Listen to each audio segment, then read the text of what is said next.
to the death for your right to say it. Well, there's so many cliches about freedom of speech and openness of thought, but right-wing academics have been forced to hide their views, according to a study that has been produced by a group of people, including academics at Sheffield University, and published by the Policy Exchange.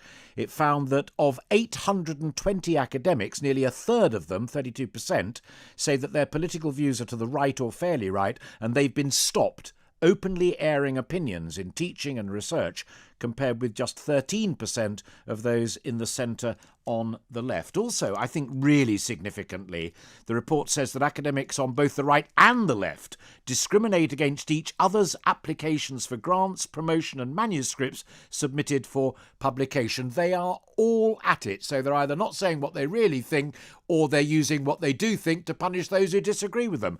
Quite extraordinary, and it is in many of the newspapers, but I'm delighted now to be joined by Remi Adekoya, who is from Sheffield University and is indeed one of the authors of that report for the Policy Exchange.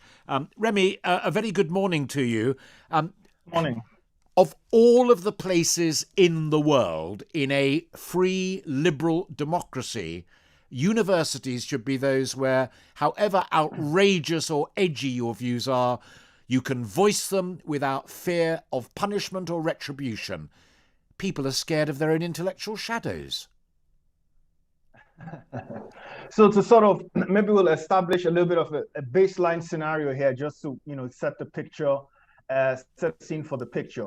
So generally, the most important factor right now is that less than 20% of academics at British universities currently vote for right-leaning parties. So basically, roughly 75% vote for left-leaning parties based on results in the 2017 and 2019 elections. Okay, so that is one dynamic which we have. So essentially, it's 20% to 75%. Yeah, but with respect, I don't care what. No, hang on a moment. I don't care what they do in the ballot box. It's none of my business and none of yours, in a sense. I am worried about what they are teaching my children in universities, and I'm worried about how honest they are with each other. You're saying 80% of them vote for the left, but your research also suggests that the minority on the right are scared of their own intellectual shadows. That is wrong. Definitely. I was just trying to get to the point, Alastair. So what I was trying to say is, okay, so we have this baseline scenario, okay? Both sides, unfortunately, as you mentioned yourself, discriminate when it comes to hiring, publication, and promotion.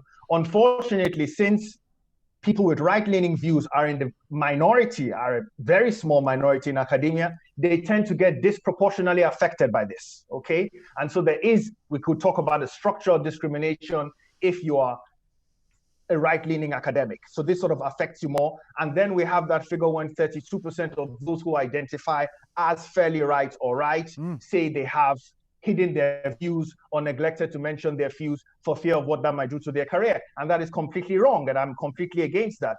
Personally, I'm a left-leaning academic, but I think it's completely wrong that anybody around me should have to sort of worry about what they say. Any decent person, we're talking about fairly right, you should have to worry about what they say. Absolutely, but to take that example that you yourself cite there, absolutely intriguing.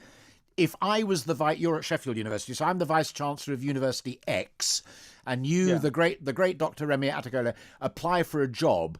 If I discriminate against you on the basis of your colour, I would be banged to rights. If I discriminate against you on the basis of you being an old lefty or another candidate because he or she's an old right-winger, I'm going to get away with it because it's what you're all up to. And it's completely wrong. And that's why we're calling for, and that's why we're recommending for the position of an academic director who'd sit on the board of the office for students, to act as an ombudsman, to have ombudsman powers, and to be able, so people could actually appeal to somebody. Because when we have situations, high-profile situations like, Jordan Peterson, for instance, getting disinvited to Cambridge University, big academics like that are going to survive. He has a huge fan base. He's not really going to have problems. But the people who will have problems and who will self-censor are early career academics, young academics who are still insecure, who don't have tenure, who are still struggling trying to make a career, And they are the ones who are very likely to self-censor if they're on the right. And this is completely bad. And we think this is completely wrong. And nobody should have to self-censor either on the right or on the left.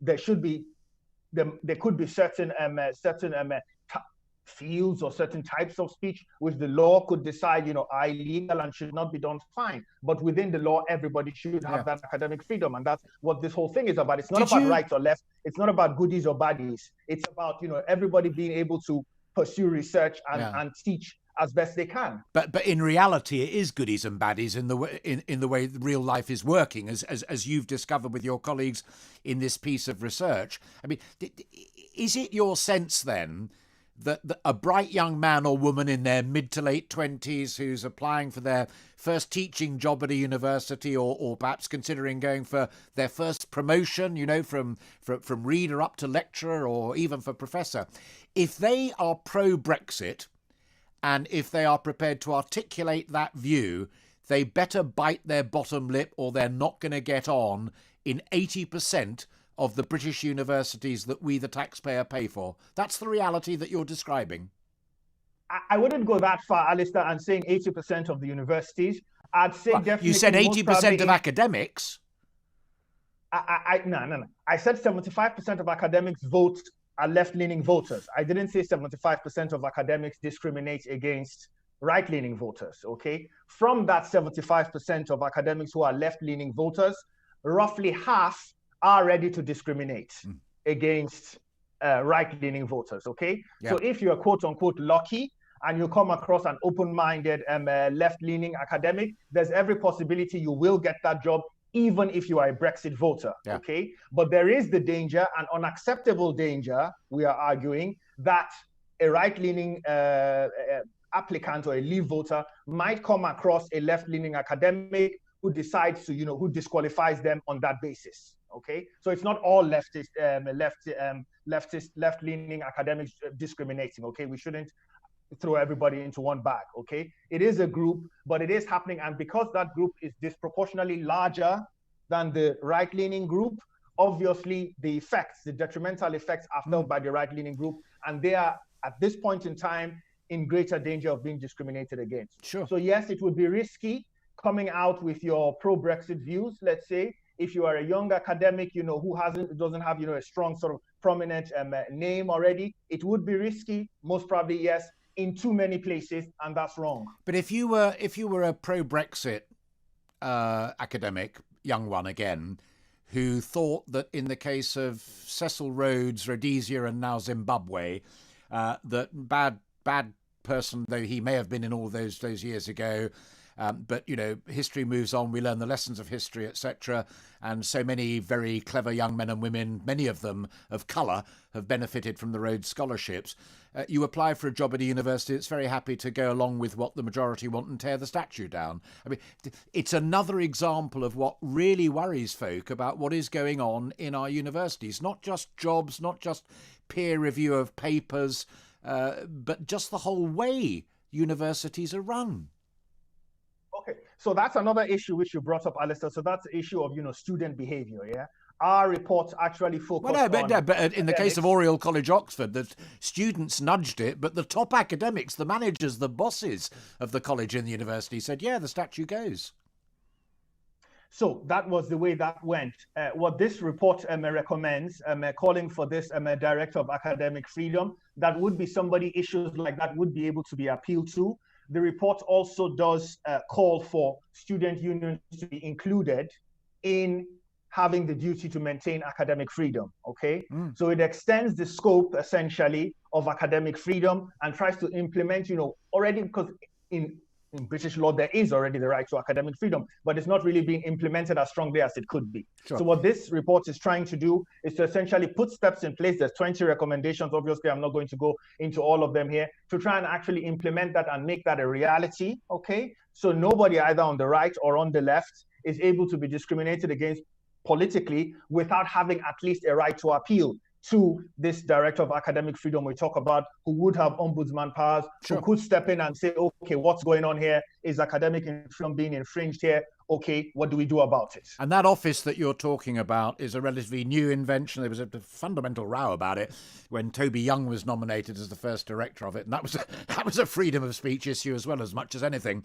But it is in effect in the gift of the Secretary of State for Education and his Minister for Universities to read your report and do this. But to end on that clear point, you agree with me that it's fundamentally wrong that anyone is being discriminated in progressing through the teaching profession at a university level because of their political views. That is wrong, wrong, wrong.